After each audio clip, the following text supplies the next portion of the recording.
First and foremost, thank you all so much that are tuned in right now. I'm Jeremy Butler. I'm the Chief Executive Officer of Iraq and Afghanistan Veterans of America. Really excited about today's conversation. It's really, I think, going to be an exciting one, an enlightening one, educational, everything that I think you were hoping for. So I'm really excited for it. I'm going to take a minute and do a little talking, and then I'm going to introduce our guests. So bear with me as I go through a few things. One of the things I want to touch on very quickly is this new format that we're doing, not necessarily the Facebook Live format, but as many of you know that have been paying attention to IAVA for a number of years, one of the things that we do in November, along with our usual plan of getting together in New York City to march in the New York City Veterans Day Parade, is we also have our IAVA annual Heroes Gala.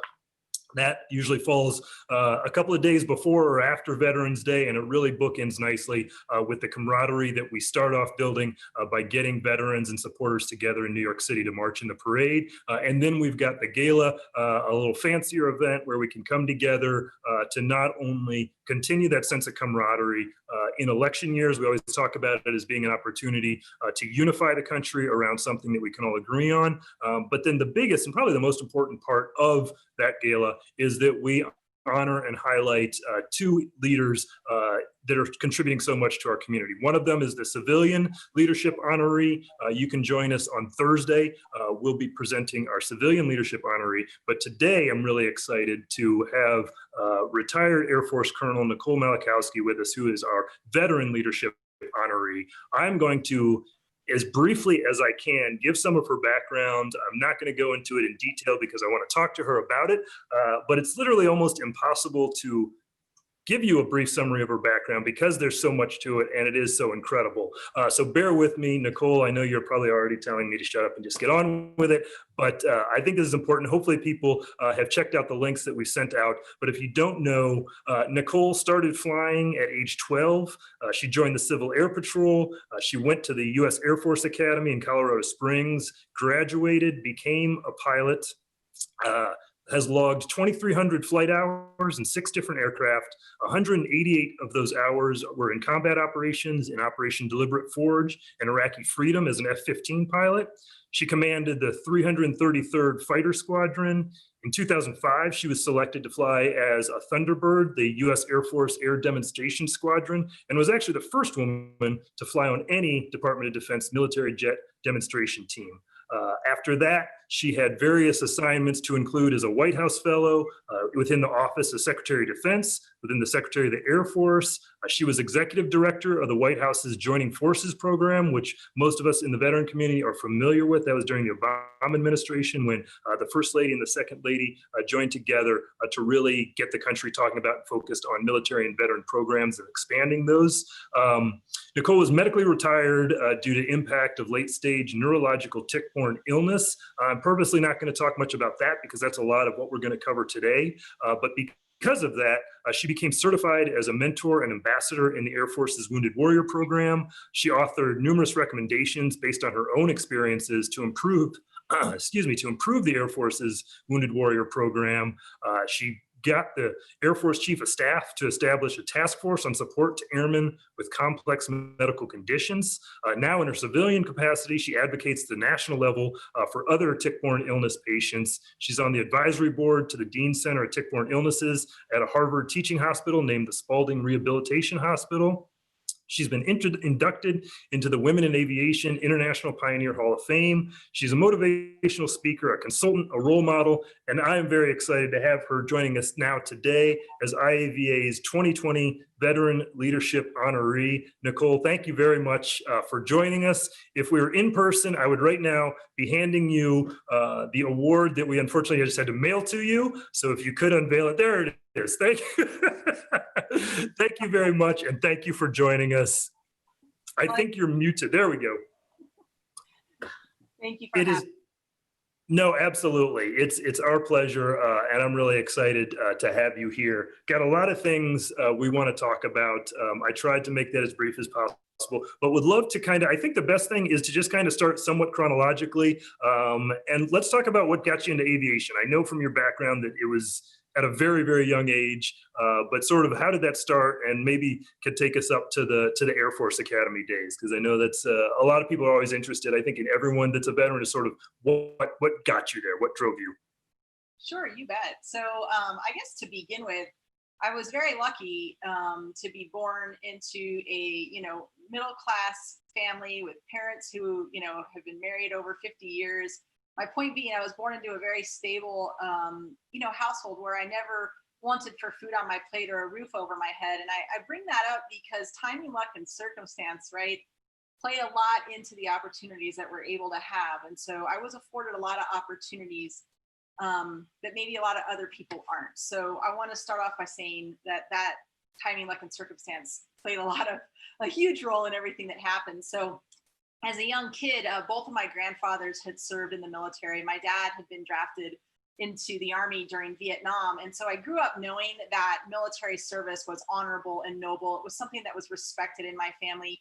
We were the families that would go to the Veterans Day, parade, knew what Memorial Day meant, all of those things. And I remember going to an air show when I was 5 years old. And there was an aircraft there called the F-4 Phantom. Many people watching probably know that was the workhorse of the Vietnam War. And so this is 1979. I'm definitely dating myself here. But this F-4 comes screaming by, right? And I'm 5 years old, and I just start like shaking with excitement. You know how like little kids, do that? And I remember I could like feel the rumble of the engine in my chest. I could smell the jet fuel. And I thought to myself, what is not to love? Like, and then when I found out like you could join the military, in this case, the Air Force, and you can fly those fighter aircraft, that dream was born at age 5. I didn't realize that was about the same time that the Air Force was just letting women into pilot training, and that there would be a law restricting women from flying fighter aircraft all the way until 1991. And so as a young kid, right, it was my dream. I didn't realize it was illegal, but I stayed focused on that goal, and I was pretty maniacally focused, if you will. I'm glad it worked out because I never had a backup plan. I wanted to be a fighter pilot. My childhood room was decorated with models and posters and all of that. At 12, which is the earliest age you can join the Civil Air Patrol, I did. I also joined Air Force Junior ROTC in high school. That was very formative to keeping me focused on my goal, surrounding myself with people, who believed in my dream as much as I did. And then I set my sights on getting into the United States Air Force Academy. I knew that was a great way to get a wonderful college education, a way to garner a commission into the military, which is needed to become a pilot, and then an opportunity to compete for pilot slot. Did you consider any other academies? I think if I remember correctly, you went to high school in the Nevada area and Las Vegas area. So I know there's Air Force presence there. But so were you Air Force only, or did you consider the Navy or any other branch? Yeah, I absolutely considered other branches. In fact, I applied to West Point as well as the Naval Academy.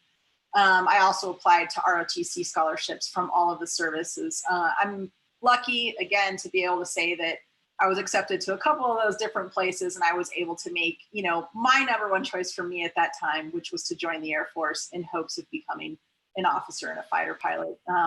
My paternal grandfather and dad were in the Army. My maternal grandfather was actually in the Navy. Oh, excellent. Yeah, So you got that good. there. But to me, service was what mattered. I remember being a kid and going to the parades and seeing the uniforms and people marching together and thinking that was so cool. I wanted to wear my nation's uniform. And in many ways, it didn't matter which service that was. I picked the Air Force because I statistically knew I had a higher probability of becoming a pilot. No, that's great. And you touched on it a little bit. So you said you dated yourself. We're actually about the same age. I think, I believe you graduated or got commissioned in 96. I graduated college. I didn't go straight into the military, but in 95, so similar area. But you said it was illegal for women to become pilots up until 91. So as you were getting closer and closer to joining the Air Force, going to the academy, were you thinking maybe this won't happen, or were you getting pushback from people that, sort of the standard thing that unfortunately still happens today is, women shouldn't fly, they shouldn't be on the front lines, that type of thing? Yeah, sure. So just to be clear, women started becoming pilots in the Air Force in the late 70s. It was the fighter pilot Right. ban Sorry. 1991, just to clarify, because there was a lot of extraordinary women out, flying. And we can even talk about my favorites, right? The women Air Force service pilots from World War II, who are America's first women military aviators.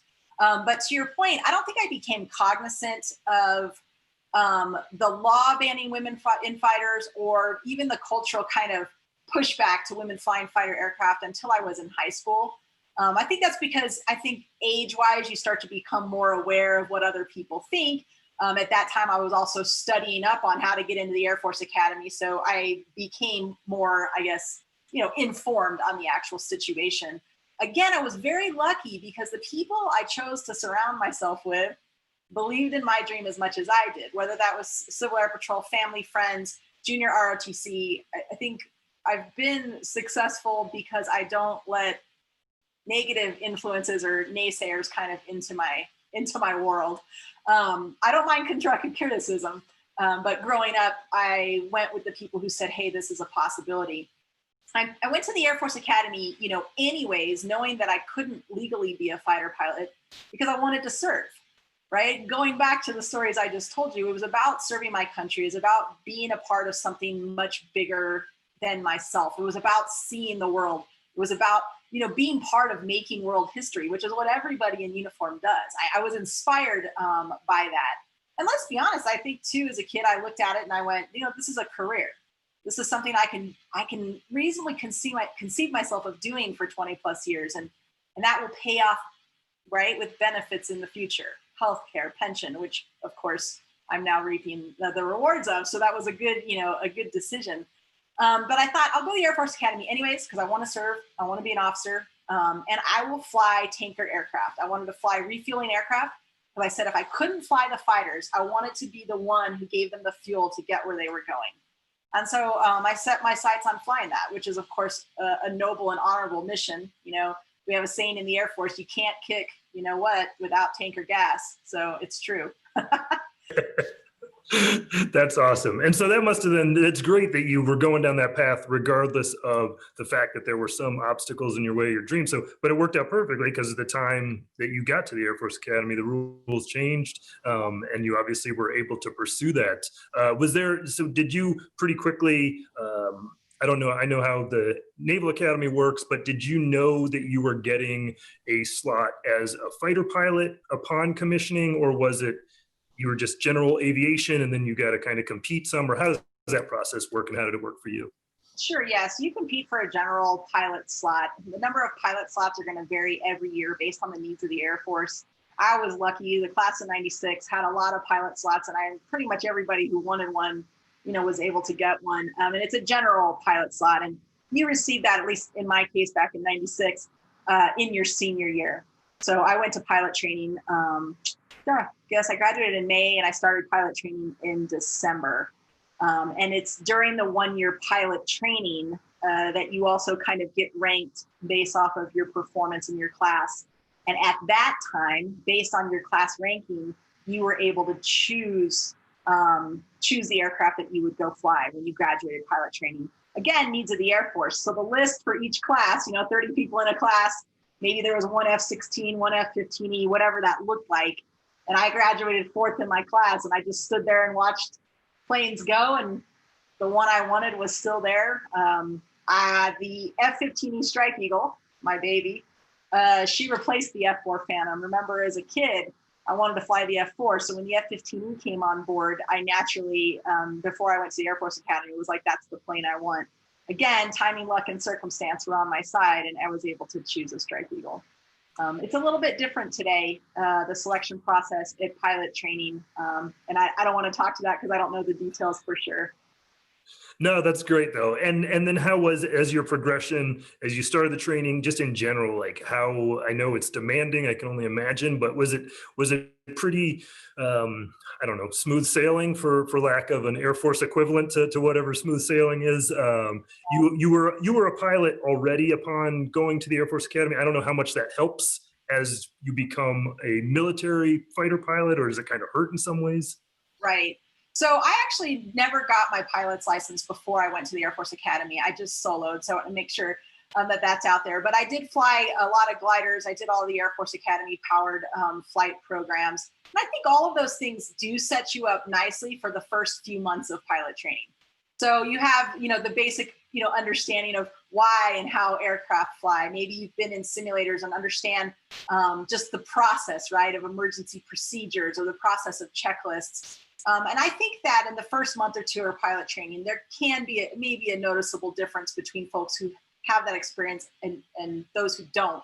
But pilot training is amazing because it is crawl to walk to run for everyone. And they take people who've never even been in a commercial aircraft and turn them into pilots. So that gap closes, I think, really quickly in that first 2 to 3 months of pilot training, or at least that was my experience. And I'd never flown a jet, right? I mean, we were flying the T-37, bless that little retired plane. It is, still a jet. A T-38 is still moving at a faster speed than anything I had ever done before. So yeah, pilot training and F-15E RTU are very challenging, and they're meant to be, right? We don't want our pilots, just like any other function in the military, you want people graduating, at their highest level. I failed rides, I failed simulator flights, I failed tests, I failed check rides. When I got to the F-15E, they used to call me, in my class, the instructors would call me Average Ellingwood. Here comes, Ellingwood was my maiden name. They say, here comes Average Ellingwood. And I was happy as heck to be average. I just wanted to get through.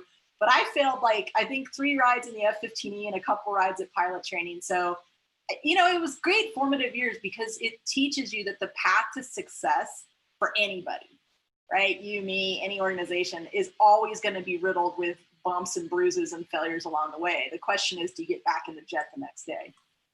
No, absolutely. And that's kind of why I asked that question, because I think especially when we're talking to really successful people and things like that, you often, I think, too frequently focus on the successes and not the failures and the setbacks that led up to it. And I don't think I've ever talked to anyone who has been really successful that didn't say, what got me here were the failures and my ability to learn from them and to not be overly frustrated by them and to overcome them and everything. And so that, I think, it's always important to focus on those. And frankly, I think usually the failure stories are usually more entertaining to tell and hear about than the success stories. And those failures don't stop just in your youth or in the start of your career. If you're really pushing the boundaries of what you're capable of doing or what your teams are capable of doing, hopefully you continue to have failures along the way.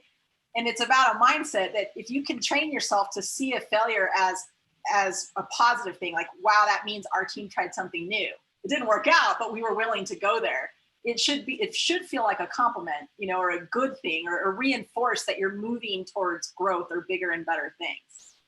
No, absolutely. And that actually, I have something written down that I want to come to that kind of along those lines. And as a segue to that, maybe we jump into once you're a fully qualified pilot, I'd love to hear, there's so many, I think some amazing opportunities that you had so maybe we'll divide your military career into 2 phases, the flying phase and then sort of the more, operational, or not operational, but the higher level when you're at the Pentagon, when you're with the Air Force Chief of Staff. During your flying career, what were some of the highlights? I'd love to have you talk about it. You were in Operation Deliberate Forge, I believe it was called. I had to Google that. That was one of those. Operation Iraqi Freedom. We all know what that is. That one's spelled out right there.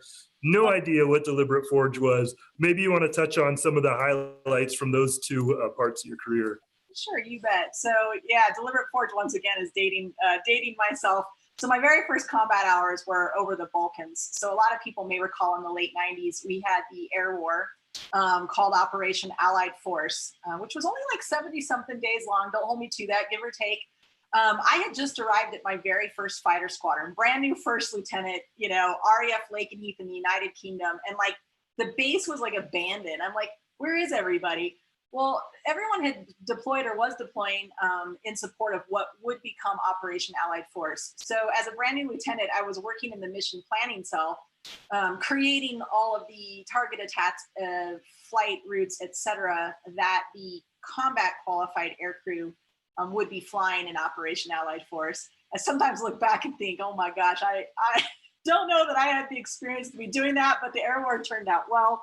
I met my husband at that time, who also flew F-15Es. He's a Wizzo. So that was a great assignment. But the day, basically the day that Allied Force officially ended, Operation Joint Forge started on the ground, the peacekeeping S4 type mission, and Deliberate Forge was the air campaign that supported that.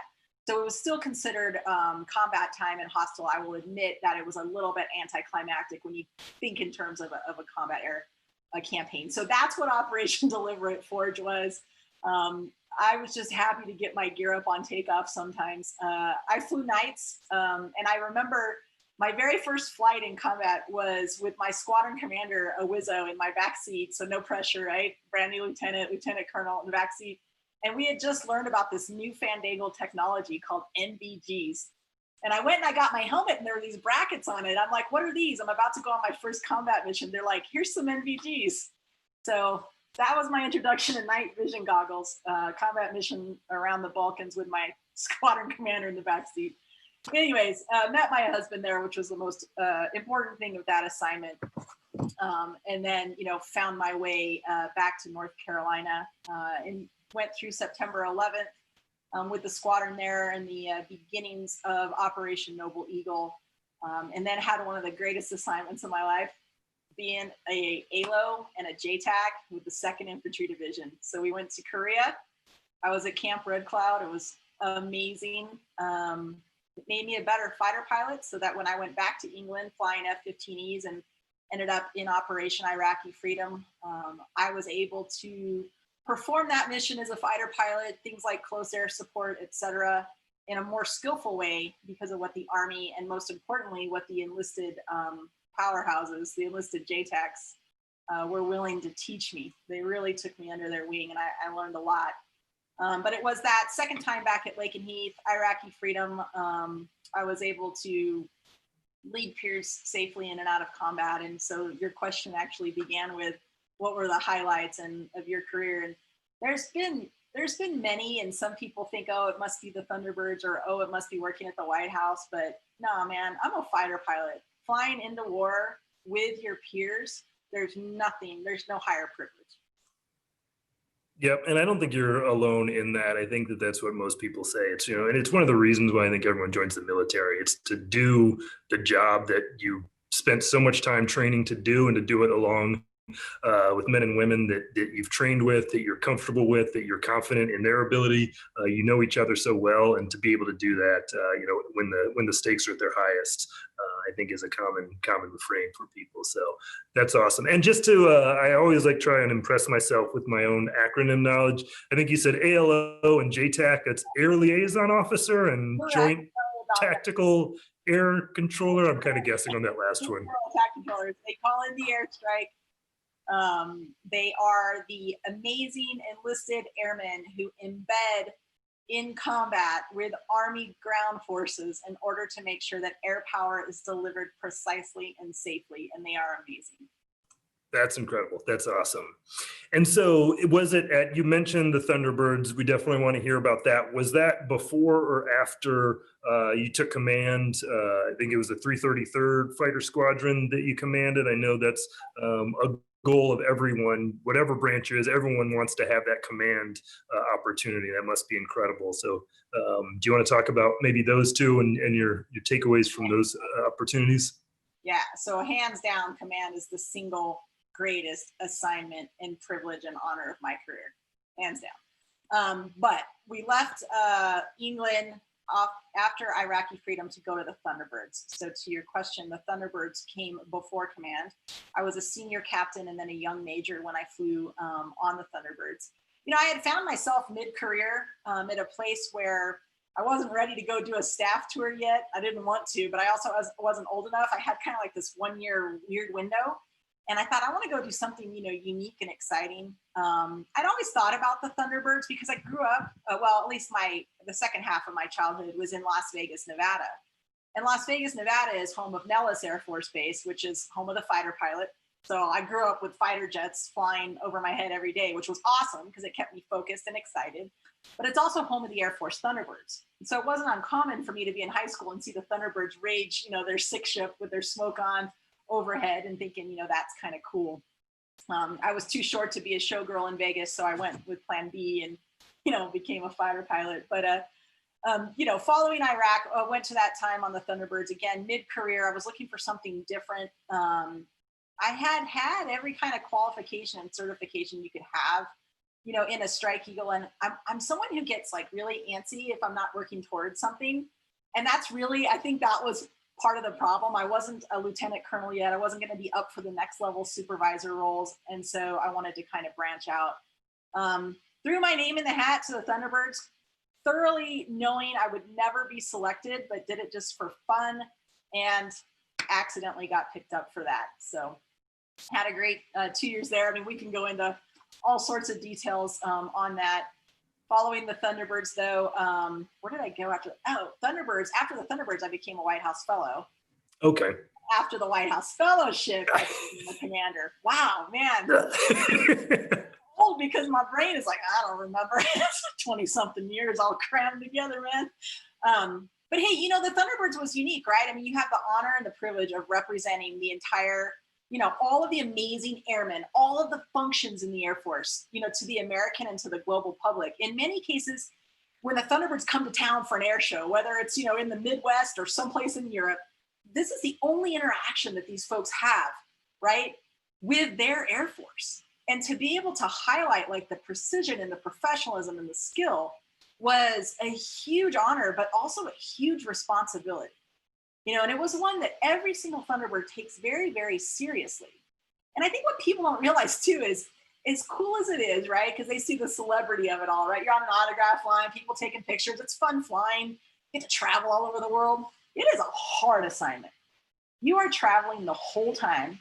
We don't have anybody else that like helps us, right? We do all of our own mission planning. I was the navigation officer. I was the snacko for the squadron. So I was responsible for stacking the fridge there and making sure there was soda and cookies and all that. You got to be the snacko. Nav officer, budget officer, the standardization evaluation IP. So like there was a lot of work. Honor and a privilege. It's a 2-year assignment for pilots. And at the end of it, I was definitely tired and ready to try something else. I was getting antsy again. I told you I get antsy after a while.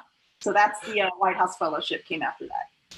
No, that's incredible. And one thing I do want to take a pause for a second. I forgot to say this in the beginning, but would love for anyone that has questions for Nicole, please feel free to use the Facebook message chat, whatever it is. We got folks that are monitoring that. If you have a question that you want us or something that we're talking about that is confusing and want more information on, please feel free to use that and we'll try and get to questions as much as we can. So please feel free to jump in with those.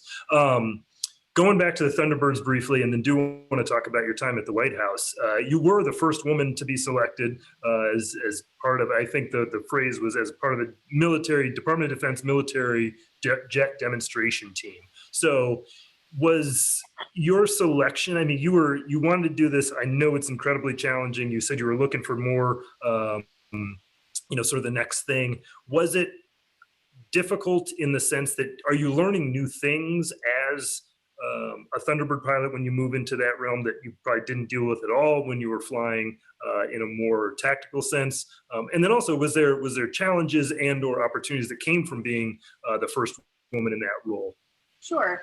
I think it's important to point out, and you're going to hear me say TLC again, timing, luck, and circumstance is what afforded me the opportunity, I guess, to be the first. And, we can spend all day talking about, does being a first, what is that? What are the pros and cons? Does it really matter? I didn't have any control over that. I was born at the right time. The law changed at the right time. In order to be a Thunderbird pilot at that time to apply, you needed a minimum of 1,000 hours in fighter aircraft. The fact of the matter is I was in the first group of women who were able to attain that level of fighter hours. So there were so many women that came before that flew other types of aircraft that would have been great Thunderbirds, would have been better than me by a long shot, but weren't afforded the opportunity. So I don't for a second think that I was the only person that, could have done that. It was timing, luck, and circumstance. When I joined the team, I got asked a lot, were the guys hard on you? How hard was it? And I'll tell you what, for as much of a spotlight and a magnifying glass that was on me, the 5 gentlemen that I flew with, not to mention all the other officers and the 125 extraordinary enlisted that are on that team, the spotlight was on them too, right? Every time a reporter would be like, what's it like to be the first woman Thunderbird? They'd immediately then turn to the guys and go, what's it like to fly? So it was just as much extra work, pressure for the whole team, and they handled it with class and grace. It was like having a whole bunch of big brothers. And people are like, nah, they must have been hard on you. And I say, no, these guys treated me completely, I'm totally serious, I'm not pandering, like completely equally, because remember, they never knew an Air Force without women fighter pilots in it. They never knew an Air Force without women fighter pilots in it. So to them, it was no big deal.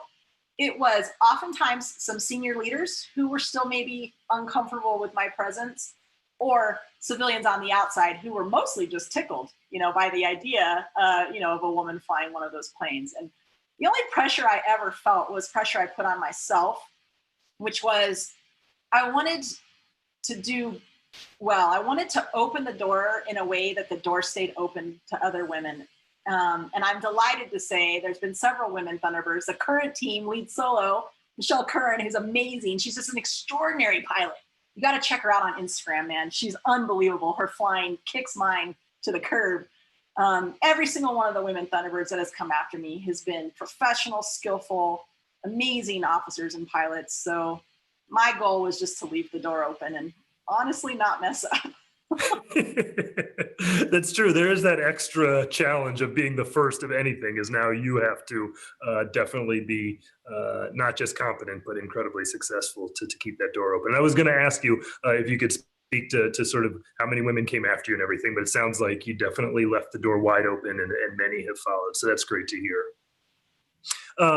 So then it was after the Thunderbirds, you, and I'm going to assume correctly that there's another application it's not a normal rotation to be a White House fellow. So you were again looking for a challenge. What got you interested in heading in what would be a very different operational assignment there? Right. So after the Thunderbirds, I was coming up mid-career on intermediate developmental education, or what we call IDE, Air Command and Staff College, I guess is what we call it. And I didn't want to go to just the, me, I get a little antsy. I didn't want to go to the regular place. So I was looking at all the other opportunities, different fellowships to serve with a foreign military college, or legislative fellow, those kinds of things. And one time I was at an air show up in Illinois, Rockford, Illinois. And I was the navigation officer, so I came into work early, was trying to get some work done. And this older gentleman walked in and started talking to me. He says, I need to get you some food and coffee, totally taking care of me. I'm like, no, sir, it's fine, because we usually had people assigned. And come to find out, after 2 to 3 days of this guy taking care of us, we figured out who he was. And he became a friend of mine, and we started chatting. His name's General John Borling, fighter pilot, retired, Hanoi Hilton, prisoner of war. Never knew. 3 days with this guy, never knew, right? That's how humble, go figured, he was. Well, I get back from Rockford, Illinois, that air show. I'm at home, and my phone randomly rings 3 days later, like the 1 day a week you're home. And I go, yeah, hello. And he's like, hey, Fifi, it's John Borling. I'm like, oh my gosh, right? This like bona fide American war hero is like calling me at my house. This is weird. He goes, have you ever heard of the White House Fellows Program? You're going to apply. So he had been a White House Fellow. I had never heard of the fellowship. Anyways, he told me all about it. He told me the qualifications. I was like, there's no way. I don't hold a candle to those qualifications. I'll never get picked. I demurred, and I was just polite, yes, sir, and I hung up the phone. 7 days later, phone rings. Fifi, John Borling, how's your application going? So no joke, Jeremy, this is how I applied to be a White House Fellow. And John Borling has maintained a mentoring role in my life,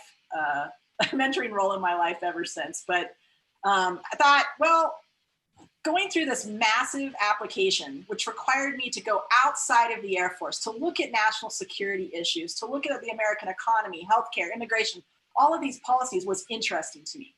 I need time to decompress from the Thunderbirds. They kind of put you on staff, but you're not really required to do anything. You're given time. I said, well, I'll use my time to like grow my mind as an American citizen by doing this crazy application.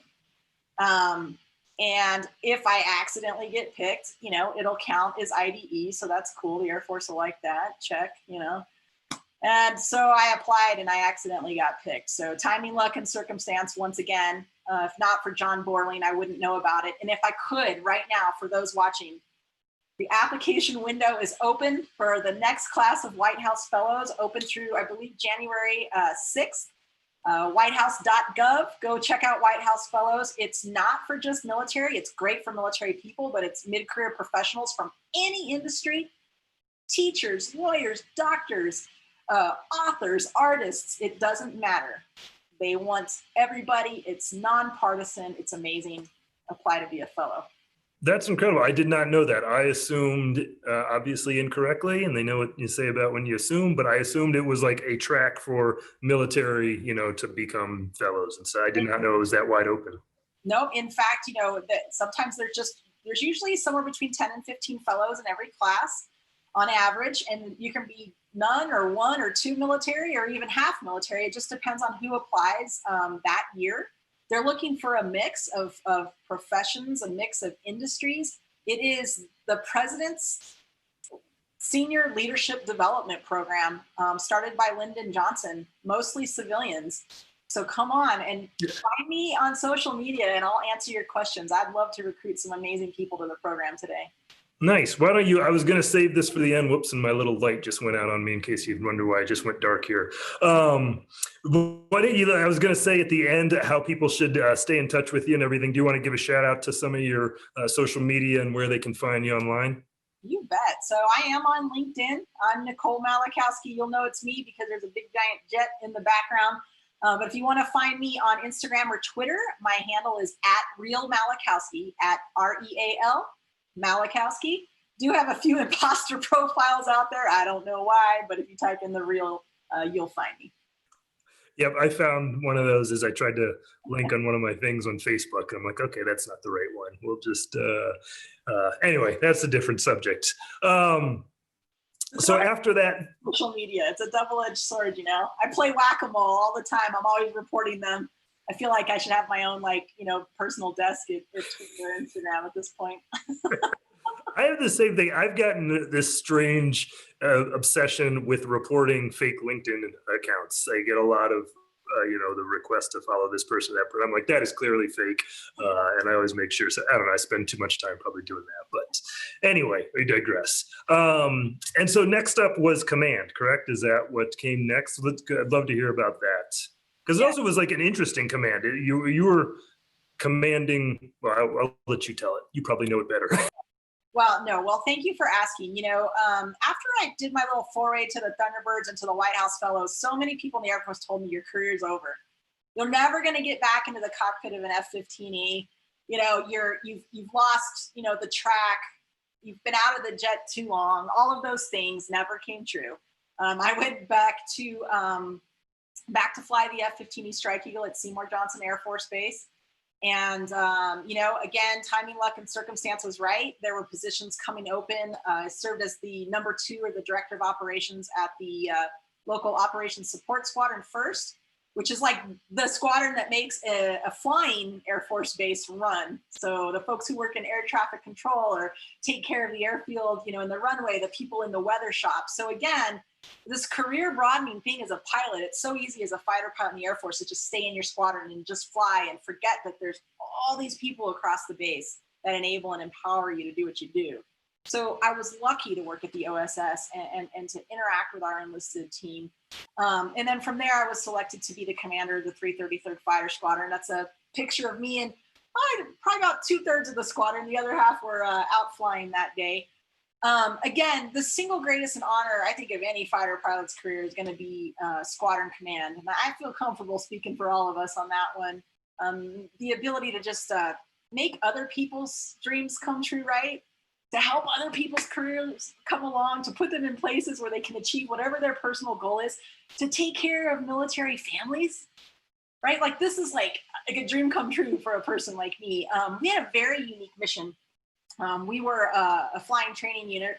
So our job was to train the newest generation of young lieutenants coming in to not just fly the F-15E, but learn how to employ that F-15E as a weapon in combat. So the folks that were in my squadron were elite instructors. So I had like the most skillful right? Pilots and weapons systems officers in the entire F-15E community. Just super high performing, type A, attention to detail, professional, awesome, folks. And we had a wonderful relationship with the aircraft maintenance unit. There were 24 beautiful F-15Es. I'm sorry, I get so excited, but she's a beast, man. She's something. Absolutely. I miss her a lot. But just the quality of the instructors, the people, the military families that made that mission happen, because, you got to feed the machine, right? I mean, fighter aircrew, pilots and Wizzos don't just come from anywhere, right? They're made and they're developed, and that's what our squadron got to do. It was awesome. That's incredible. There's so much I would like to dig in on that. I want to pause for a second. One, because we still have so much to get to. We've already been going for 40 minutes here. I think the Facebook said it was going to be an hour. Nicole, if you've got time, we'd love to continue talking well past that hour mark, because we still have so much to get to. But I did throw a shout out that we wanted to take people's questions, and it looks like we've got a couple of questions. So I'm going to pause for a second and throw it over to Hannah, and love to hear some questions so that we can keep people engaged and not look like I was lying to them when I said I'd take the questions. Thanks, Jeremy. The first question is, what is your message or advice for young girls who are interested in joining the military and are afraid that they won't fit or aren't able to succeed? Okay. So first of all, I absolutely recommend the military profession to young women and young men alike.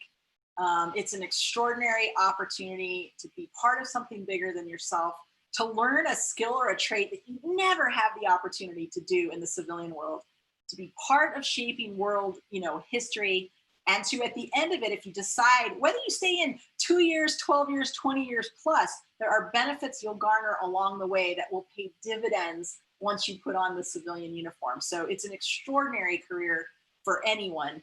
To young ladies in particular, we have come a long way as far as the integration, and the inclusion, if you will, of women. Just in my lifetime, right? I remember in college, they lifted the ban on women flying fighter aircraft. And just a few years ago, right, we took away the ban on women in any function, in any of the services. You can try out, and we have women Army Rangers now and women trying out for the Navy SEALs. And it is an exciting time to be a woman in the military. And the numbers are increasing so much. The Air Force has the largest demographic of women, if you will, somewhere approaching like 30%. So it's getting up there, which is wonderful. I know the Air Force Academy right now, the newest class is approaching 50% women, like actual parity of genders. So to young women, it is an exciting time to be a woman in the military. And, don't ever forget, like, women love their country too. And you can choose to show it by wearing your nation's uniform. And as far as this idea that you can't succeed, well, you know what? That's a mindset thing. All right. That's on you to decide, I'm going to make this dream happen. And remember, when you go after something, maybe you join the military because you want to fly an F-15E. Maybe you decide to go to law school because you want to be a Supreme Court justice someday. It's in your mind, right, to make that happen. You have to go after the dream because it's your dream, not anybody else's. And you don't owe anybody else an explanation. All right. So you will succeed in the military based on your mindset and your determination. And let's be honest, people ask me, Nicole, what is the secret sauce? Tell me the secret recipe. You're a fighter pilot, Thunderbird, White House fellow. There is no secret recipe. It's called put yourself out there and do the work. Do the work. You will succeed if you're willing to do the work. That's awesome. Hannah, was there a second question as well? Yeah. Once you've done a 2-year stint in the Thunderbirds, is it possible to go do something else and then come back for another 2-year stint, or are you limited to just the 2 years? Yeah, thank you for that question. So the 2-year assignment is for the officers, all right? There's 12 officers on the team. I have to reiterate, there's 125 people from 25 different career functions, our amazing enlisted troops who make that mission happen.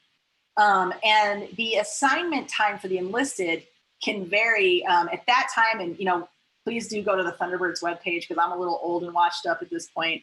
But their assignment was much longer, 3 to 5 years. I'm trying to think if I recall any enlisted folks who have gone back and done another assignment. Nothing pops into my head right now.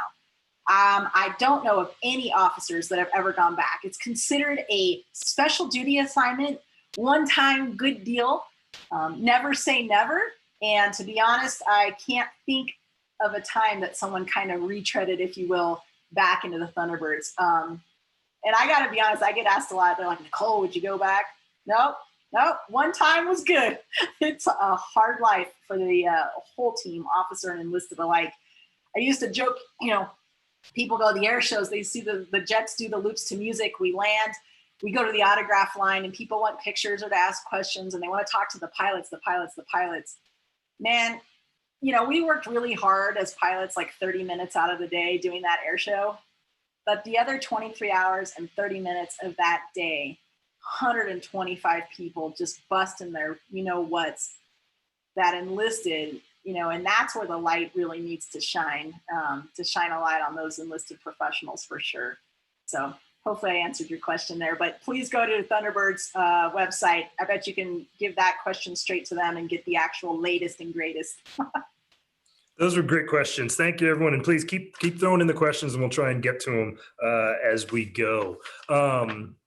So I'm trying to think here now if we want to, maybe we jump ahead. I know a lot of what you want to talk about and what I want to talk about as well is sort of what happened to change your military career in a big way. I know we talked in the beginning about some of the other work that you did within the staff side of the military, and much of that actually relates in many ways. So maybe should we shift gears, and I'd love to hear you tell the story of what happened to change your military career. Sure. So when I was the commander, lieutenant colonel of that F-15E fighter squadron, summer of 2012. So like I'm at the height of my career, at least in my mind, right? I'm physically fit, mentally fit, emotionally fit. In the summer of 2012, I started feeling sick, like I had the flu. And I had kind of joint pain, fever, malaise, all that. And like a standard pilot, like I refused to go to the doctor because I don't want to get grounded. Then I noticed I had a rash on my hip. And I thought, well, that's weird. So I went to the doctor, saw my flight surgeon. He brought in another doctor to look at the rash and to assess my case because I'm, as a fighter pilot, we don't go to doctors unless, we're not feeling good. And they decided, it was probably a spider bite. I was given some topical ointment, 5 days of antibiotics, and sent on my way. I now know that day in history changed my life forever due to a lack of education and awareness. And I'm just going to be blunt with all of this because I want this to change so that what happened to me doesn't happen to anybody else. But due to a lack of education and awareness on my medical, the Air Force medical system part, as well as myself as a patient, being able to advocate for myself, my life changed forever that day. So within about 3 months, I started experiencing neurological symptoms, just numbness, pins and needles on the right side of my face and my body. I started having a very difficult time reading and writing. I was having short-term memory problems, forgetting things. I grounded myself. I was like, as the squadron commander, kind of secretly moving my little scheduling puck, whether I would fly or not, without telling anybody based off of my symptoms, because the doctors were like, there's nothing wrong with you. And I'm like, there's something not right. I started having coordination problems, dropping things with my right hand and tripping over my right leg. And I would continue kind of down the hill neurologically. At that time, I was sent to some awesome, civilian medical neurologists up in North Carolina. The going word was, hey, you're headed towards multiple sclerosis, so we're going to watch you over time. Do you want to stay in the military or not? You're going to be grounded. Clearly, I was unsafe to fly aircraft, and that was a bitter pill to swallow because I'd been flying since I was 12, and like the idea of like being a fighter group commander or fighter wing commander was still something I wanted to try, to do, but it was taken off the plate. I had no choice. I got sick and that was that. But I said, I'm going to fight to stay in my career because if I can't fly, that's fine. But at least I can still lead airmen. I wanted to lead teams and be a part of the Air Force and lead airmen.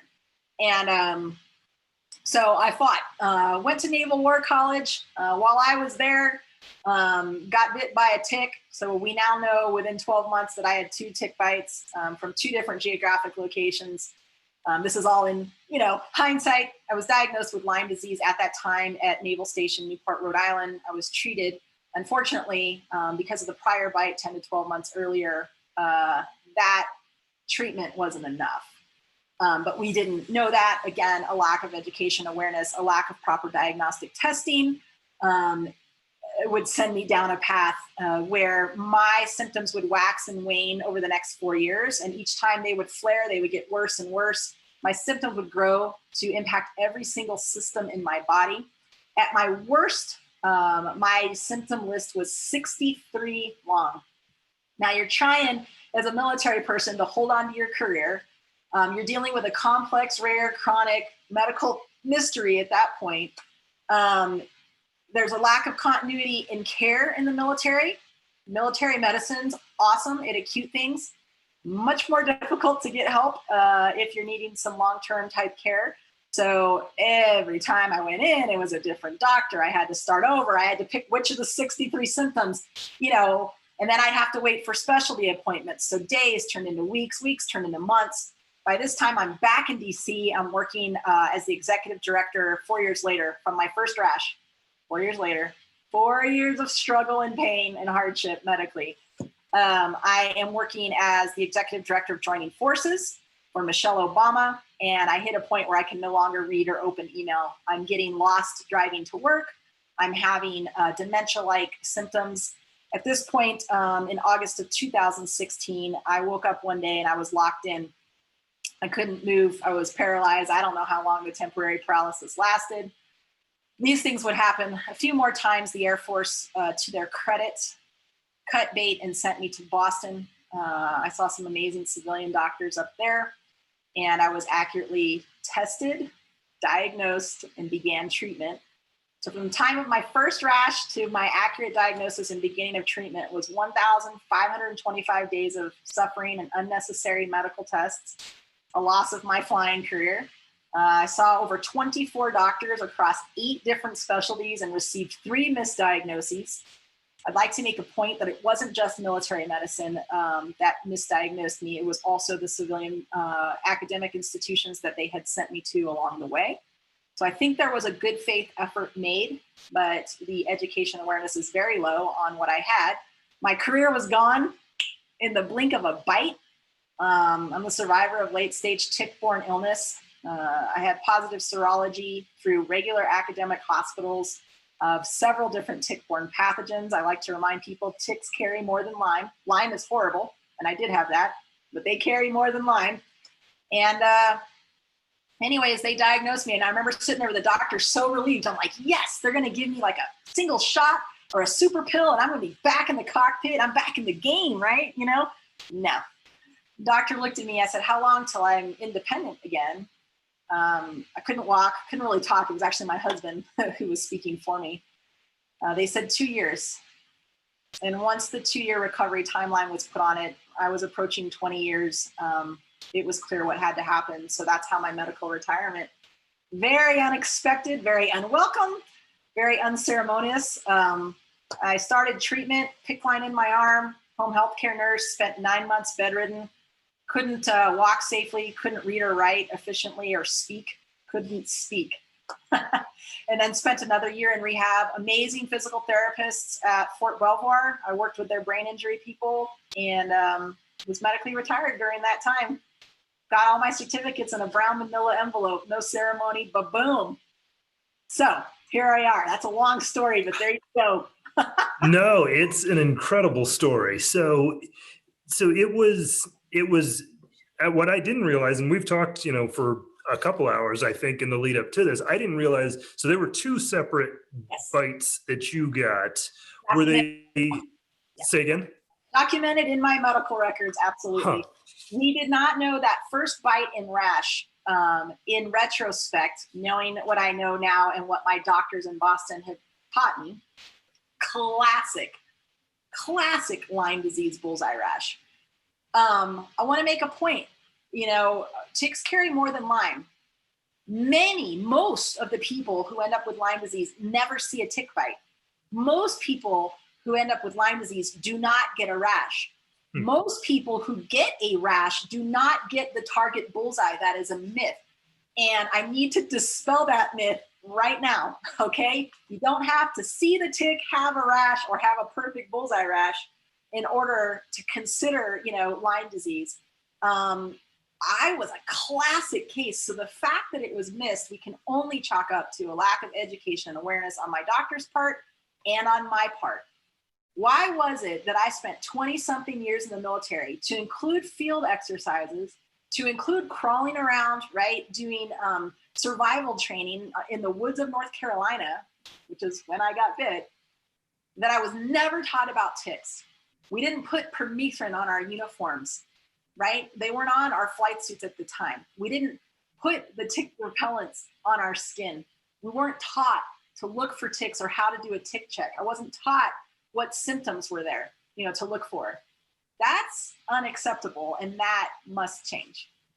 Well, and how much do you think it has changed? Because I'm still in the Navy Reserves. I'm not doing anything that requires crawling around in the woods and stuff like that. But I certainly, in all the GMT that we continue to have to do every single year, there's still nothing that I've seen about tick-borne illnesses or anything along these lines. And I know we talk a little bit, and I mean in general, like there's increasing discussions around ticks moving farther north in the country because of climate change and things like that. And I don't want to install something political here, but as country warms up, these ticks are more and more places. Do you feel that there has been decent progress in education and awareness, not just on the individual side, but on the medical community about this issue and about the fact that it's more than Lyme disease? Because I think 99% of us would say if you're talking ticks, you're talking Lyme disease, and that's it. Right. Wow. So there's so much to unpack in what you just said. And I promised you I was going to be on my best behavior, Jeremy, didn't I? I promised you. Depends on how you define decent.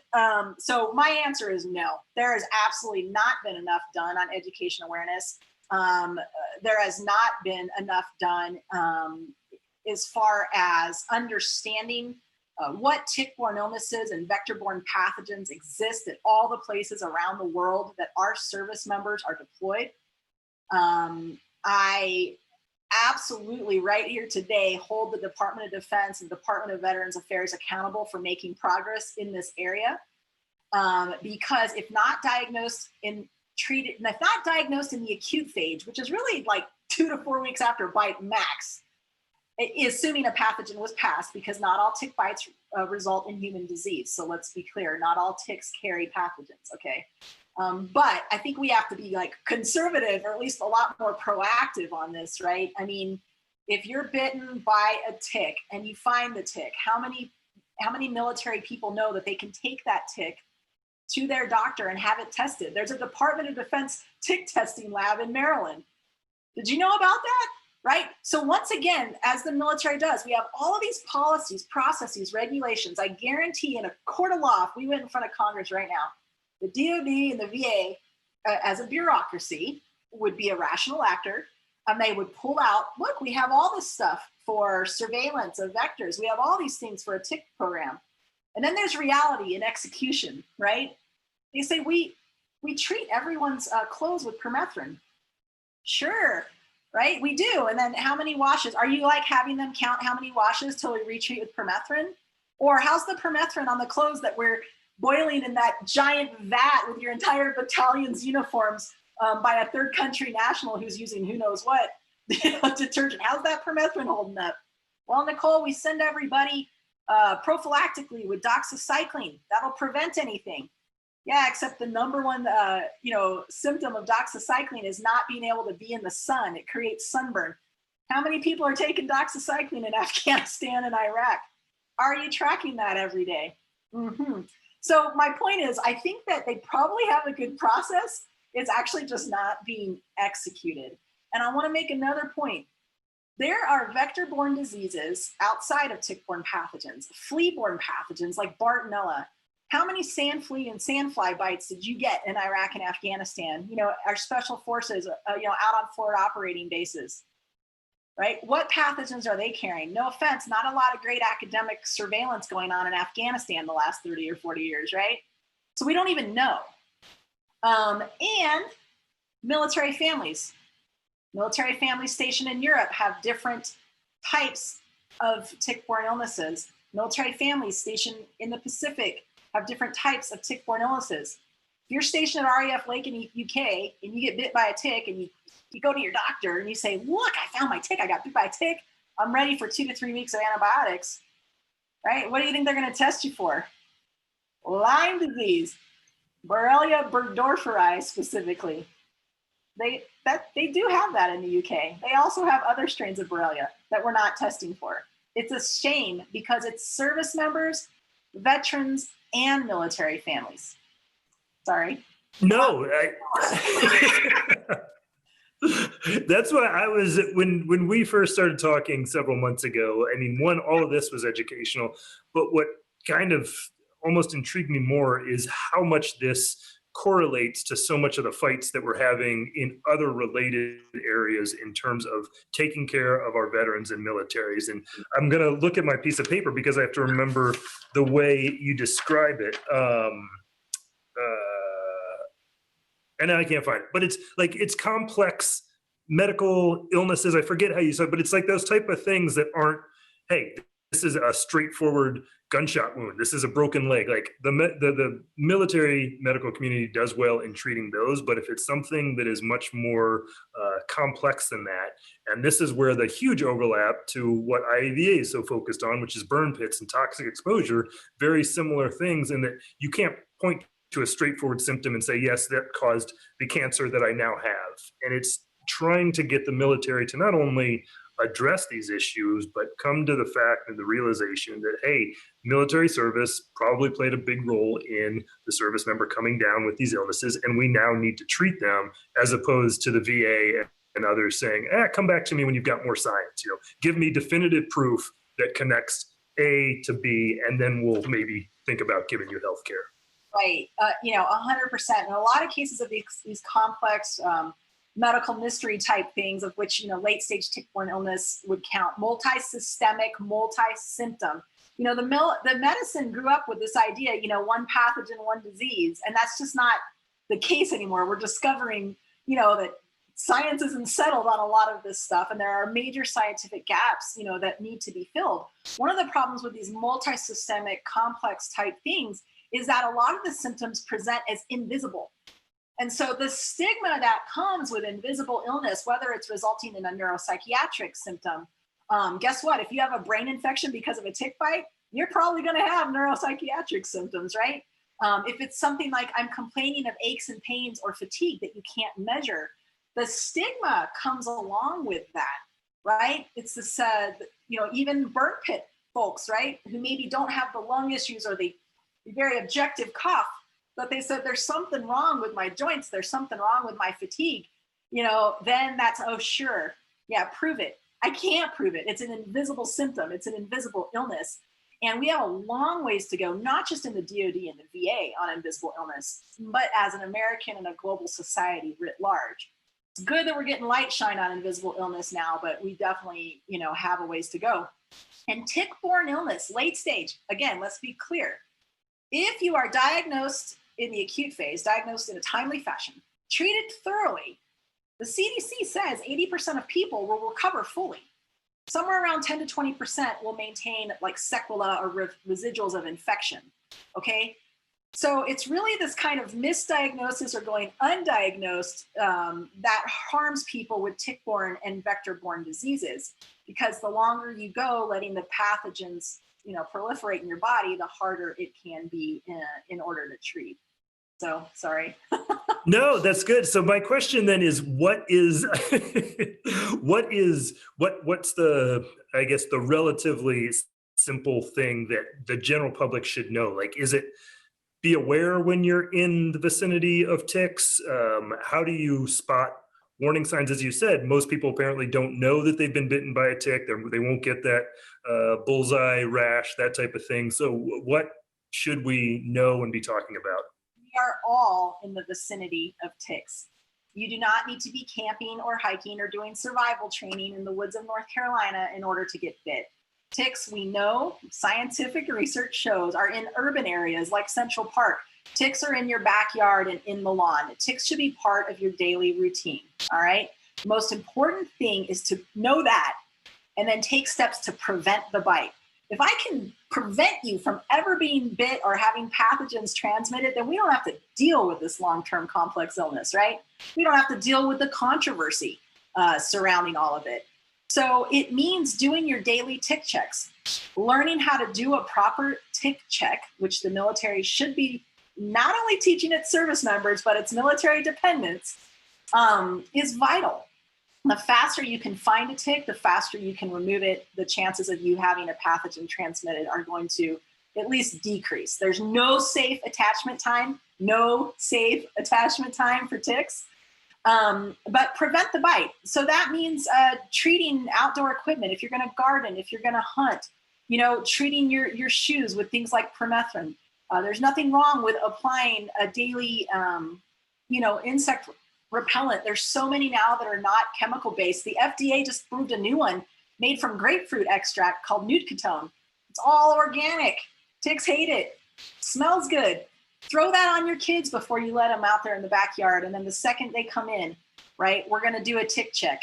And you should do the same on your pets because it's not uncommon. People say, I didn't go outside. Yeah, Fido has. And guess what he brought to you? So preventing the bite is the number one thing, and the DoD needs to do a better job on doing that for service members and military families. No, that's great. And I'd be curious, and if there's, Army and Marine Corps types, not to say that Navy and Air Force aren't out there doing the tough jobs too, but I'd be curious if today in the Army and the Marine Corps, those that are really getting out in those types of areas where, despite what you said, yes, ticks are everywhere, but those that are really kind of out in the woods and things like that, are there any sort of things that the DoD is putting out to them? I'd be curious about that. I do want to pause now. It sounds like we got another. Oh, go ahead. I do know anecdotally, because I have not looked into the actual policy and regulations of the sister services, but anecdotally, I know that the Army and the Marine Corps do a better job of education awareness, treating their uniforms before an exercise something that's part of that checklist. So I think that as a DoD writ large, we can take a look at it, we can improve, and I think we can certainly look at the Marines and the Army for at least some best practices. That's good to hear.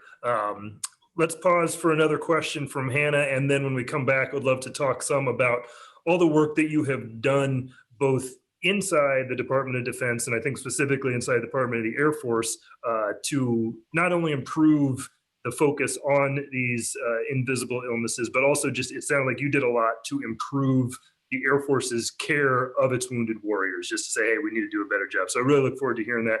Let's pause. I'll throw it to Hannah for a question.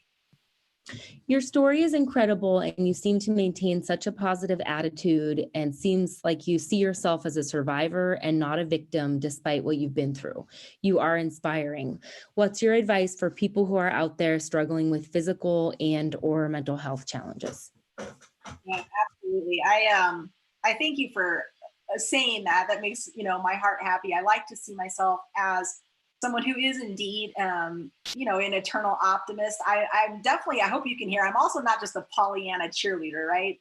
Like, we have to call out the hard things and talk about the hard things. And so for people who are out there dealing with their own medical challenges, be it physical, be it an invisible illness, be it a mental health issue, I think the most important thing is to remind yourself that you're not alone, right? I see you.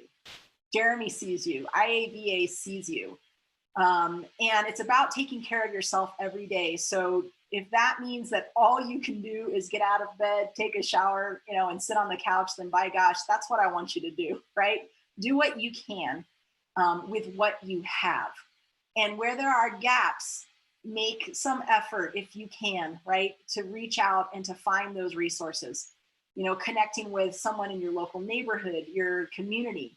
But I think that comes on all of my healthy friends, all of my healthy veterans, right? Take the time to reach out. If someone fell off the net who was wounded, ill, or injured, or had a rough transition, you got to take the time to reach out. Because when you're dealing with an illness or an injury or a wound, that's your number one responsibility. when we start piling, administrative, bureaucratic nonsense on top of people who are hurting, that's where we end up with problems. So try to give some of that burden, right, to other people if you need to. And if you're someone that can put some of that on your plate for a fellow veteran or service member, then please, by all means, do that. I think for those who are struggling, and maybe you feel alone and you're dealing with your issue, like, answer the question, what gives my life meaning? What gives my life meaning, right? I still can't read or write. I'm looking right at you guys right now. I can't read or write very well. I have major autonomic nervous system problems. I have a balance deficit because the infection ended up on my brainstem, and there's a scar there. And it causes issues that just aren't going to go away, right? I didn't ask to be sick. You didn't ask to be sick. Okay, this is not your fault. You don't need to blame yourself for anything. So remove all of that, okay? And I think ask yourself, what really gives your life meaning? To me, it's honestly my kids. And I live every day in pain, dealing with an invisible illness for them, right? There's a higher something in each one of us that has to pull you through the day-to-day kind of suffering, because that's really what it is, the illness or the injury that you're experiencing. So be able to answer that question. If you can't, after we're done here today, close your eyes, lay on the couch, go outside, and think about that. What gives my life meaning? What is my purpose now? I felt really sorry for myself the day I was medically retired. I laid in bed and I'm like, what? Like, no ceremony. I had this great career. Now no one's going to hire me, right? I lost my identity as an officer. I lost my profession as a pilot. I lost my means for providing for my family. I get kicked to the curb and told good luck, right? Sorry about all your complex, needs. Good luck with that. And I was really upset and it hurt. I felt abandoned and betrayed, but I had to turn that around. The question is, what can I do with what I have? I regained my ability to speak, much to the chagrin of the DOD and the VA sometimes, God bless them, but this is what I do. Give voice to the voiceless, share your story. And the thing I remind myself at my worst moments, because I still have those moments, is I say, Nicole, just like in flying, the runway behind you is always unusable. All you ever have is the runway in front of you. Don't go back. You didn't do anything to ask for or deserve your wound, your illness, or your injury. It's not your fault. Move forward. Sorry. No. To all y'all out there. No, that's great. And that touches on so many things that I still want to continue to talk about, because it's very easy to forget just how sick you were because of how eloquent and obviously mobile you are now. And I want to touch on this because I know you've had people question it. Like, if they follow you on LinkedIn and things like that, you've got long posts on there and stuff like that. And I want people to know that you struggle with reading and writing right now, and you get help with that. So maybe you want to touch on that. And then I'd love to kind of backtrack a little bit about, what you said about giving voice to the voiceless and things like that. You have turned what you went through into working to make sure that others don't have to go with this. I'd love to hear about what you've done on the DoD side and out in the civilian world to raise awareness, not just about tick-borne diseases, but also improving care for our wounded warriors and things like that. Invisible illness is one of those things that just sometimes, adds insult to illness, right? Because of the stigma and stuff that's attached. A lot of times people go, Nicole, you're working with the VA on disability benefits, but you look perfectly fine. You're talking perfectly clear to Jeremy right now. You started your own home business, which is going well. I'm like, well, yes, all of those things are true, and all of the things that you can't see. I had to start a business because I can't work full time, and I can't work for a normal company based on, the deficits that I have. But I also don't give up, right? People go, social media, look at your amazing, posts. And my team, my friends are actually tuned in right now. I can't do it by myself. I finally just had to let go and let people help me. I use a lot of speech to text, speech recognition software, because reading and writing just frustrates the heck out of me. It takes me 3 to 4 times the amount of time and effort.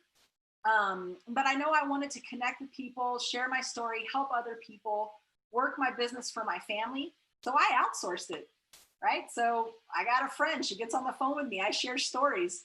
She then kind of collates it all nicely. I send some pictures over, and boom, you end up with what you see. So my point in all of this, and I think your point, right, Jeremy, is with invisible illness is you've got to challenge your assumptions. You know, when you look at somebody and you go, she looks perfectly fine. I don't understand why she's still arguing with the VA. There is so much that we don't see. I went hiking the other day, and I was using an umbrella to protect myself from the heat because of my autonomic nervous system dysfunction. I am very sensitive to the heat. Like, I can pass out and fall over, awful heat intolerance. But I wanted to hike with my kids, and I'm like, I can make this happen if I go slow, I take my water, I dress right, and I take my umbrella. And as I'm walking with my umbrella, me, right, who I consider a relatively successful person, people were saying things like, look at that diva. She's high maintenance. I had someone look at me and say, pathetic. Me. This was just last month, right? So we as a society have to pause when we have those negative judgments. We do that to fill a void. We have to pause, challenge our assumptions, and go after finding the facts. So yeah, invisible illness, long way to go. Whew. Yeah, and you had the really good point of saying, you know, we've talked, and IVA and other organizations, post 9/11 veterans, we talk about invisible illnesses being the signature wounds of our war. But you make the really good point of it goes beyond mental health injuries and TBIs and things like that. There's so much more to it. And I think your point goes to me as well. Even though I've been doing this for 5 years, you really do have to realize that there's so much more beyond what you see. It can be very easy to pass quick judgment on someone just because you think you know what's going on by looking at them. But the fact is, you almost guaranteed have no idea. When we do that, we're adding insult to their injury or illness. Like, do you really want to, like, how does it hurt you to not hurt somebody else? Right? How does it hurt you to not hurt somebody else? I think that's something we have to remember when we start passing, you know, judgments. Someone's carrying a medical burden that you can't see. And now you're going to, we, the process, we, the bureaucracy, we, the people, are going to increase that burden on our veterans and military families. That's ridiculous, right? It makes no sense. No, it definitely does not. It brings you to, right, when I was being medically retired, I got moved over to what's called a patient squadron.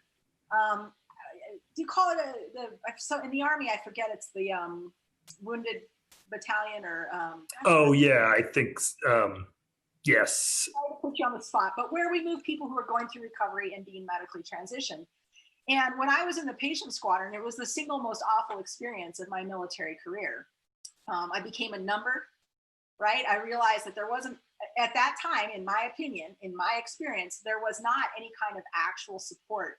What it was a way for them to get my billet out of the Pentagon so they could put another colonel in, right? Plug and play, and move my billet number someplace that they could account for it. And I was out of the process, right? The war went on, the Air Force went on, Big Blue had a mission to do.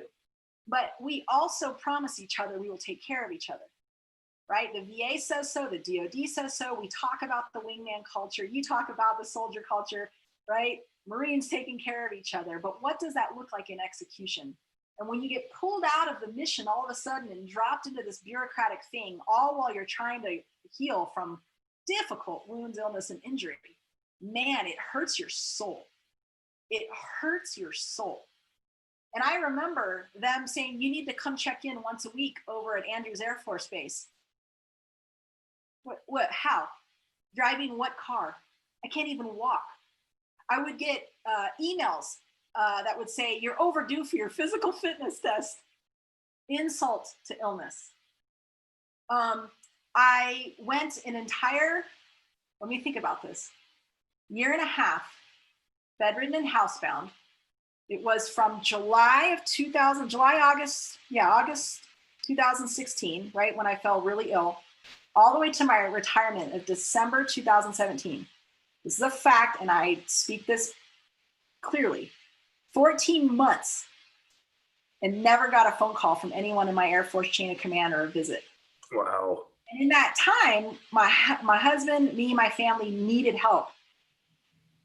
And we didn't get that. Not even the emotional or like social support that's so needed to the human need for connectedness, right? And I get emails that I'm overdue on my test and that I'm going to get an Article 15 in lieu of, for not showing up. And you're thinking to yourself, this is insane. Where is the care and execution? Where is the attention to detail? I got an apology eventually after I was retired. But in that moment, I put my colonel's hat on and I thought, well, if I can't be a colonel in a normal squadron, I'm going to be a colonel in the patient squadron. And I started writing down all of these issues, identifying them factually. And I made a memorandum for record. And for each one, I gave a suggested course of action. And the week before I was medically retired, I spoke at an Air Force Wounded Warrior Program event and just happened to be sitting across from then Chief of Staff of the Air Force, General Goldfein. He was shocked to find out I was medically retiring. He's like, what do you mean? You've been sick for 2 years? I didn't even know. Like, how did it go? And I said, I got nothing to lose, man. What are you going to do? What are you going to do? Retire me? Give me a bad OPR? I was like, all right, sir, I'm going to tell you. I have an MFR. Would you like to see it? He gave me his personal email. I sent it to him at probably 8 p.m. and at 3 a.m. I had a response. That's how amazing General Goldfein is as a human being. Immediate response, called me. We had a long conversation about each point, and he immediately stood up a task force. My very first week out of the military, I put on a suit and I was in the Pentagon talking to the Vice Chief of Staff of the Air Force about how to handle the patient squadron, how to handle and make changes to better support complex, chronic, invisible illness patients. And it's so, and I think what you touched on is the part that is so important. It's like the medical care obviously is important, but to any service member who is abruptly removed from what was basically their entire lives due to whatever medical condition, anything, from getting shot to something completely unexpected, cancer, whatever it is, you're immediately removed from your entire community and you're kind of set aside. And in too many ways, it's probably not within nefarious reasons, but you're almost kind of forgot about because you're no longer useful to the big system. And that from your purpose. Yeah, exactly. You're pulled from your entire purpose of being. Like you said, for many people, it's what they have wanted to do their entire lives. And all of a sudden, you're removed from that. And if you're not being taken care of from an emotional standpoint, there's very little chance of you thriving from a physical rehabilitative standpoint. Oftentimes, these medical processes and procedures, whether it's moving you to a patient squadron and the administrative that comes with that, or working specialty appointments and stuff, in my case and in the case of, I would say 90+% of the people like me in the military that I talked to, the burden is put on us. Like forms, emails, I just told you I can't read and write, I need help, right? Please don't put the burden back on the person who's already suffering. In each step, we should be alleviating burden and making it a proactive point to alleviate burden. And you bring up such a gosh darn important point, Jeremy. I love being an old retired colonel in the Air Force Wounded Warrior Program now because I get to mentor young airmen who are going through this process, try to offer advice, support, wisdom, emotional support. I love the program. They saved my soul. The doctors saved my life. The Air Force Wounded Warrior Program saved my spirit because they were there to put their arms around me when the mission and the big blue carried on. So kudos to the Air Force Wounded Warrior Program and the equivalent, in all of the services. But as a mentor and an ambassador, what I tell airmen now when I go out and talk, so important. And I just said it in an answer to one of those questions. You have got to know who you are and what gives your life meaning outside of the military. It hurts more when the unexpected comes along, like what happened to me, when all of a sudden that's my purpose. I'm wrapped up in this identity, in this uniform, in this jet, and these airmen, right? No, now, before it ever happens, because all of you who are still serving are gonna leave the military someday. Many on your timeline and on your wishes, and many unexpectedly and against your will. And if you can answer the question, what gives my life meaning and what gives my life purpose right now, it makes it so much easier, even civilians that are watching, so much easier to handle the adversity and the headwinds when they come, because they will. So I wish I had given myself and my airmen as a leader, this understanding that you are more than just that uniform. You are more than your awesome service in the military. And you need to know what that is now. Sorry. That's the mom in me coming out too, No, it's incredible advice. And I think it's good advice for everyone. You're not even, if you're in the military, like anyone who is kind of defined by their career. And that's not necessarily a negative thing, but you need to be thinking about that now, because at some point that career is going to end, and you need to be prepared for what that's going to bring about. So I think that's great. With that task force, we also opened up with Defense Health Agency some continuing medical education ideas in order to educate not just Air Force frontline medical providers, but all service medical providers. We were making great progress. It's going to launch in the spring of 2020, along with that task force, as you might imagine.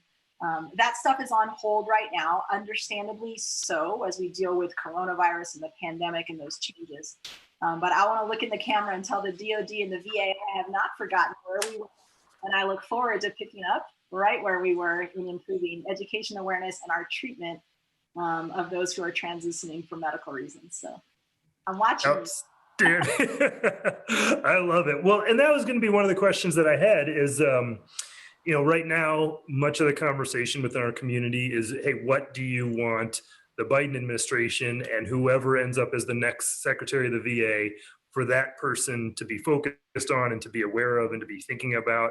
For IVA, one of the big things is burn pits and toxic exposures. We're trying to make sure that we continue to focus on that. There's a number of pieces of legislation in the hopper right now. We know they're not going to pass this congressional cycle, but we want to be ready to get them introduced, get bipartisan support behind them, and get them passed very quickly in the 117th Congress. So from your end, I think I know the answer, but thoughts and what you want the next administration to know and to focus on from a VA standpoint. It's very simple. All right. People over process always.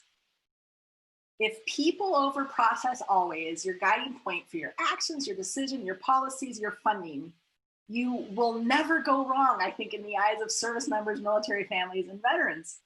And I think what happens is when we're dealing with these massive, government agencies and the structure of it all and the oversight of it all, there tends to be this kind of the VA, tends to kind of, and the DoD, I don't know if it's defensive or just turn in on itself in such a conservative way that they become paralyzed, into inaction. On one hand, we say we want to take care of our service members and military families. We want to take care of our veterans.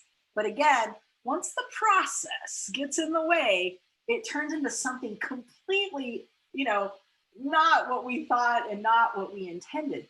Let me be clear. There are extraordinary Americans who work in the DoD, civilians are in the DoD medical community that saved my life. There are extraordinary people who work at the VA, which includes a lot of our tribe mates, right? Our fellow veterans who work in there. It's that they're encumbered by this culture that says process, right? It's a full-time job for someone who's 100% disabled just to keep their disability benefits, right? It's a full-time job. Look, I'd rather be focused on my recovery, managing my illness, and trying to get an actual job that puts money in my family's pocket than dealing with the paperwork and the process. So I would tell the incoming VA secretary, if you put people over process always, you can never go wrong, and you need to enable and empower everyone in the VA, all the way down to your newest disability benefits rater, with the ability to make agile, independent decisions that are aligned with that culture. But it starts with you. I hope our incoming secretary is a veteran, and I would love if that person also maybe receives their health care at a VA medical facility or has experience receiving disability benefits themselves. I am maybe thinking of one person in mind, but we won't go into that. But I would love to see something like that. The other thing I want to see is courage of conviction. There's a lot of different kinds of courage. And I think people in the military, right, there's moral courage, there's courage to do the right thing. There's courage, physical courage, right, that we see in combat all the time.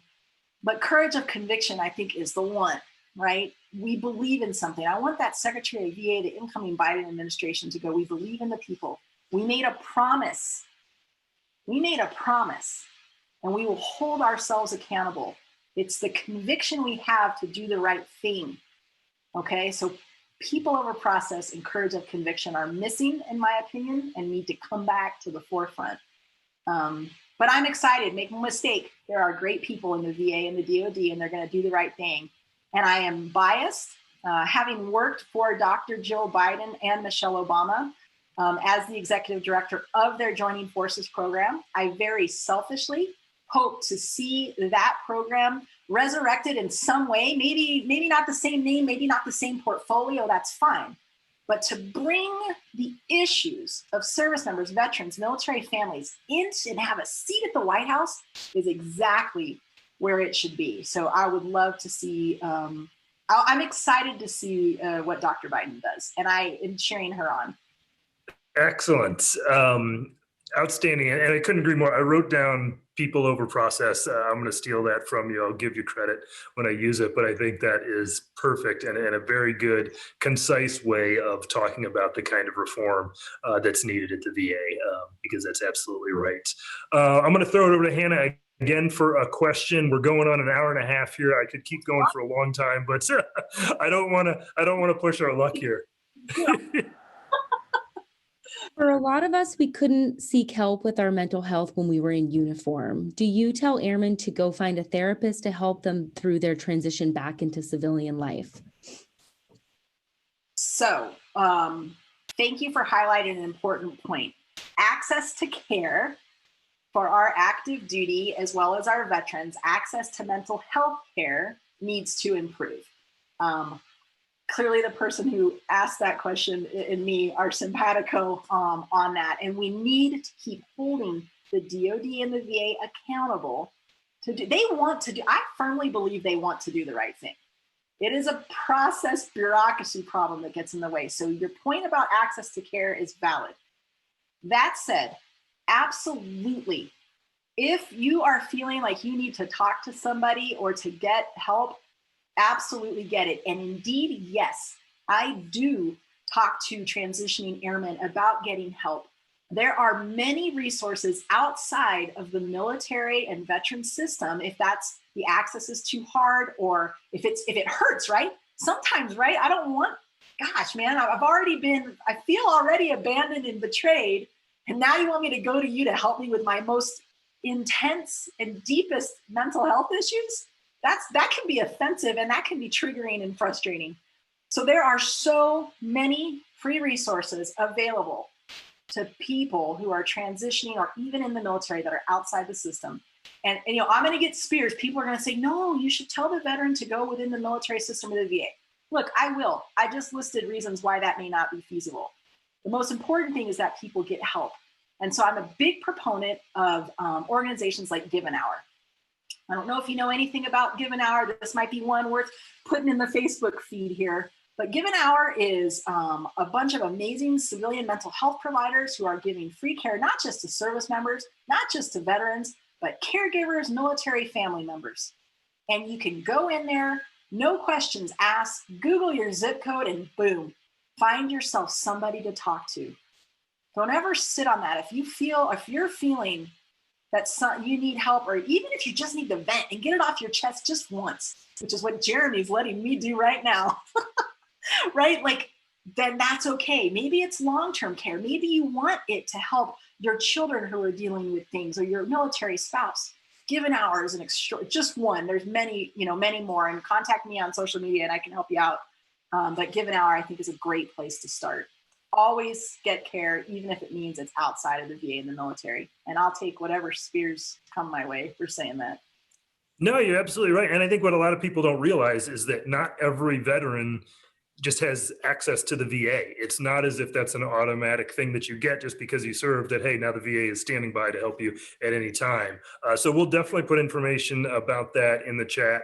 And I'll also add, shameless plug for ourselves. IAVA has a program called the Quick Reaction Force, 24/7, 365, any veteran family members, active duty, anyone that's looking for help, can reach out to that program, and I'll ask Hannah to put information in there.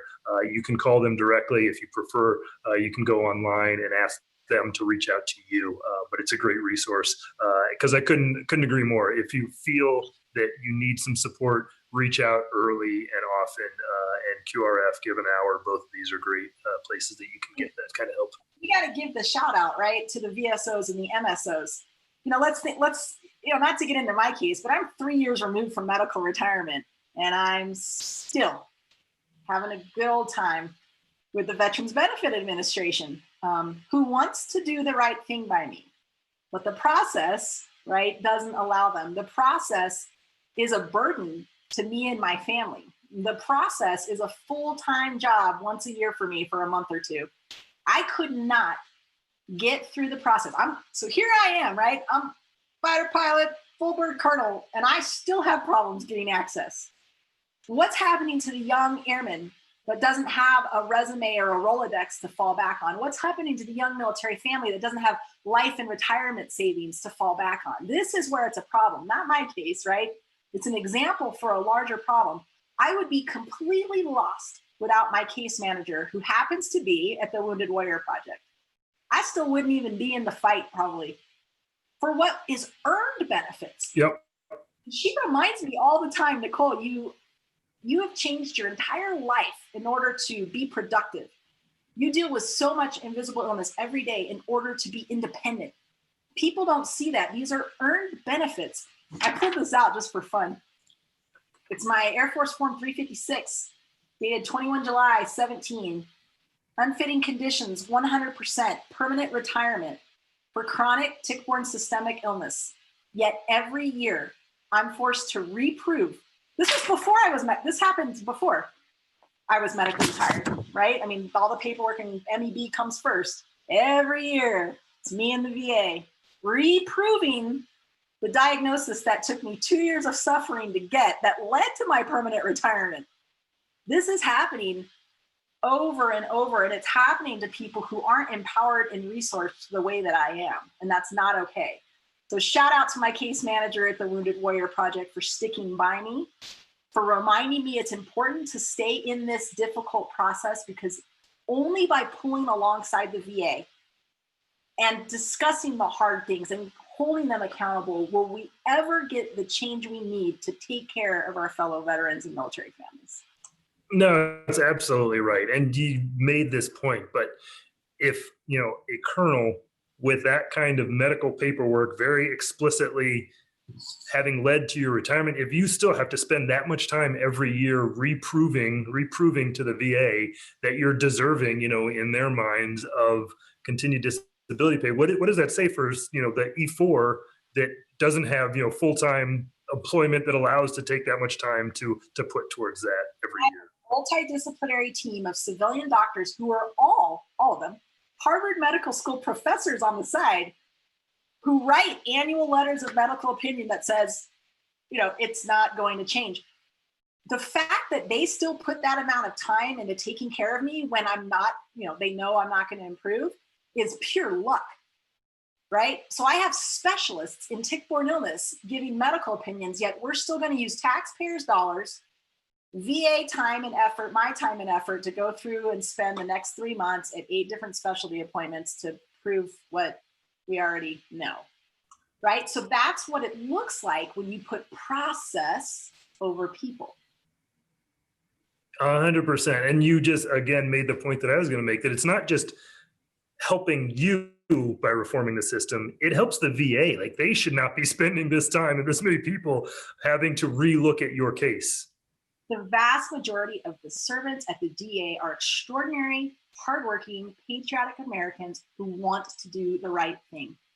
We need a VA secretary that will put people over process and empower her or his culture to do the right thing. Peel back the bureaucracy, peel it back. It should not be a full-time job for a young Marine who was wounded in combat to get benefits or health care that he has earned, period. And for the people who throw spears at the VA, and I've been a gentle foil, I think, today, and there's a difference. But just that, I'm not going to deal with the VA. I don't care about Defense Health Agency. You can be upset, but that's not solving the problem. We have to share our stories and give voice to the voiceless so that these bureaucracies and these agencies change for the better. They want to. And further, the more we share our stories, let's remember the DoD and the VA, right? They are told what their priorities are by Congress. They are funded by Congress. They can want all day long to solve the global tick-borne illness issue for Nicole Malachowski. But unless Congress tells the VA and DoD and then funds them to do so, it's not going to change. But remember, who does Congress work for? The American people. It starts with us sharing our stories. It starts with places like IAVA raising awareness of our veterans and our opportunities and our challenges before Congress will do the right thing. And then Congress has to fund it. And then and only then, God bless them, can the DoD and the VA even make attempts. So just remember where you're throwing those spears. A lot of them have to come right back onto the American people, of which only 1% serve. Nope, that's exactly right. And we try and be the same way. The gentle foil, I believe, was your phrase. We try not to throw spears, but we're certainly going to call out the VA when there's problems. But we're also going to work with them and work with Congress to fix those problems, because you're exactly right. And that's why that's kind of the three things that we do. We try and educate the public so that they're aware of what needs to change, so that they can hopefully help us persuade Congress to focus on these things, to then fund the DoD and the VA, and or change laws and policy to give them the ability to change these things. So it's a slow process, as you well know. It's a long, hard fight to bring these types of things around, which is why we were so honored to be able to honor you and to talk with you, because you're doing this in an incredible way. Your story from start to finish is just incredible. And so I don't want to take up too much of your time, but do want to say thank you so much for being with us. And also give you a second, if there's anything we haven't touched on or anything you want to repeat as takeaway lessons for everybody, I will turn it back over to you. Just, I want to make a point that I really believe that vector-borne diseases and tick-borne illnesses it's reasonable to think that they lie at the heart of a lot of the invisible illnesses, or the things like fibromyalgia, chronic fatigue syndrome, Gulf War illness, which, by the way, the VA doesn't call it Gulf War illness anymore. I wrote this down. It's chronic multi-system illness. Chronic multi-system illness is like the other definition of late-stage tick-borne illness. What cohort of the American public is exposed to more global vectors, like different strains of Borrelia around the world, or strains of Bartonella that we might find in sand fleas in Iraq, Afghanistan? What cohort of the American public is exposed to more global vectors than our service members and military families? The DoD and the VA have an ethical and a moral responsibility to take more of a leadership role in this area. There are massive gaps in science. There is a ton of suffering. There are needs for more and improved diagnostic tests, improved novel therapeutic treatments, because the fact of the matter is vector-borne disease is a military readiness issue, and therefore it is a national security issue. It should appall an American taxpayer that a 20-plus year fighter pilot, the millions of dollars that they invested in me and my training and experience, was medically retired for something that was arguably preventable and treatable. All right? So if the human, oh my gosh, the suffering and the pain she was in doesn't touch you, maybe the money does, right? You don't find a 20-year fighter pilot just off the street and recruit them in, an accountant from JP Morgan Chase going over to Capital One Bank. You know how long it takes to make a 20-year fighter pilot? 20 years. You know how long it takes to make a 15-year EOD airman who is currently being medically retired for tick-borne illness? 15 years. You know how long it takes to make a 15-year major C-17 pilot? 15 years. Who is currently in treatment for late-stage tick-borne illness? This should be a concern. It is preventable and it is largely treatable if done right. So I wanted to make that point Thank you very much for having me. Thank you for this honor. Thank you for letting me share my platform with everybody today. Thank you, Jeremy, for what you do as a professional, a leader, a role model. Thank you, IAVA, and all the VSOs and MSOs out there that are carrying the weight. And I accept this award. I feel like I'm the Oscars, but in all seriousness, this award isn't for me. It's for the 4.7 million veterans currently living with service-connected disabilities. So this is for all of them. So thank you. That's incredible, and you're incredibly welcome. And I look forward to, IVA does something we call Storm the Hill, where we bring in veterans, sometimes quarterly, sometimes more often. With the pandemic, we're not sure exactly when the next one will be, hopefully this spring. Would love to continue to work with you to raise awareness about these issues, whether it's actually in DC with us, whether it's remotely. I mean, your story and your personal enthusiasm for talking this, I think, is really getting through to people, and we would love to partner with you and continue to work towards really solving these issues in the long run. So thank you again. Thank you to everyone that's listening and for the questions that came in. I want to put in one more plug for this Thursday. We'll be talking to Mo Sidor of Swords to Plowshares. She's their legal services director. She'll be receiving our civilian leadership honoree. She has done incredible work and continues to do incredible work with Swords to Plowshares in support of some of our most vulnerable veterans, homeless veterans, veterans seeking upgrades to their discharges. She's testified before Congress, really just doing incredible work. So really looking forward to that conversation with her at 2 p.m. Eastern time on Thursday. And thank you again, Nicole. It's just incredible. I love talking to you always, and look forward to continuing this conversation in the future. Sounds like a plan. Thank you so much. Excellent. You're very welcome. Thank you, everyone. We'll talk to you soon. Bye-bye.